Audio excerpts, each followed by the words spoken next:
तुम जिस एज में हो ना, ये एज लाइफ की गोल्डन एज है। इसको गोल्डन एज क्यों कहते हैं? क्योंकि इस टाइम में आप में से जिसने मेहनत कर ली वो पूरी लाइफ को बेहतर बना सकता है। ये सबसे बेहतरीन एज है। इसमें दो रास्ते निकलते हैं। एक रास्ता जो हमें सही दिशा में ले जाएगा और लाइफ में सक्सेसफुल बना देगा।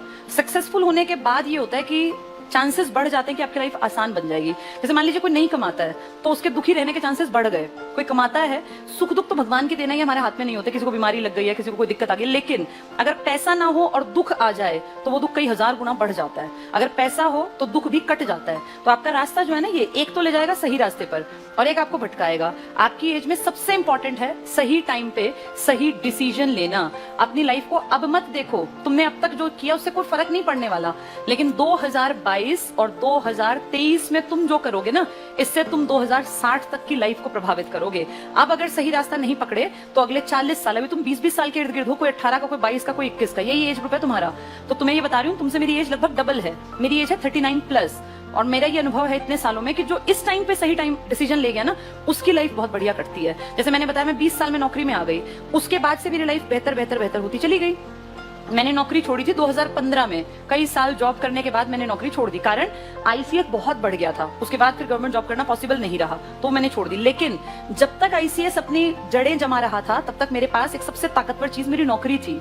आप जिस टाइम पे आप अपना दूसरा काम सोच रहे थे ना करने का, उस टाइम अगर आपके पास पीछे एक बैक है तो आप फ्री रहते हैं। हम इतने सालों तक जो आईसीएस को धीरे धीरे करके बड़ा करते रहे, उसका लॉजिक ही ये था क्योंकि पीछे एक सिक्योरिटी थी, एक सेफ्टी थी कि मेरे पास गवर्नमेंट जॉब है। तो तुम भी अगर जीवन में कुछ बड़ा भी करना चाहो ना, जैसे कई लोगों के सपने बड़े होते हैं, वो सोचते हैं कुछ बड़ा करेंगे, उस बड़े तक पहुंचने के लिए एक प्लेटफॉर्म की जरूरत पड़ती है। एवरेज घर के बच्चे को, किसी को पेंटर बनना है, किसी को गायक बनना है, किसी को डांसर बनना है, कुछ भी कर लो, लेकिन आपके पैर जमीन पर रहने बहुत जरूरी हैं। और हम आम परिवारों में पैर जमीन पर तभी टिके रहते हैं जब हमारे पास कोई काम धंधा होता है। और हमारे लिए सबसे बेस्ट है एक बार गवर्नमेंट जॉब मिल जाए, फिर अपनी मर्जी की लाइफ आप कैसे भी जी सकते हैं।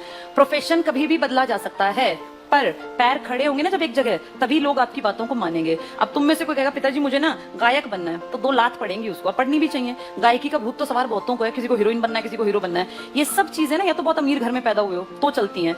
एवरेज परिवार में सबसे पहले पैसा कमाना सीखो, फिर उस पैसे को अपने ऊपर लगा दो। मैंने 2015 में जॉब छोड़ी तो मेरे पिताजी डिसीजन मेकर नहीं थे मेरी लाइफ के, लेकिन 2003 में जब मैंने जॉब शुरू की, तब मेरी लाइफ के सारे डिसीजन मेरे फादर लिया करते थे।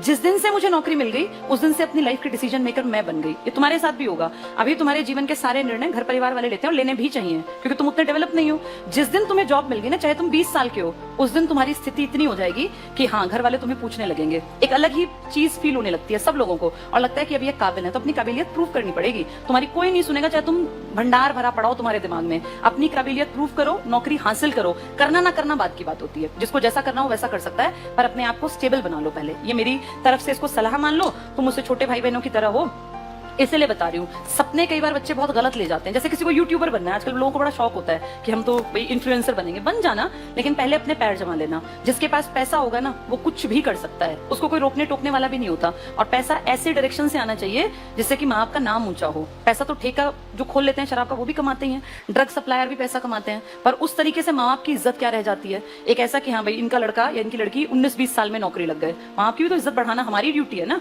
अब तुम जिस उम्र में हो ना, इन सबसे तुम्हारे एक एक स्टेप से माँ बाप के ऊपर फर्क पड़ेगा। तो खूब मेहनत करो, जम के पढ़ो, ताकि कहीं एक स्टैंड बना पाओ।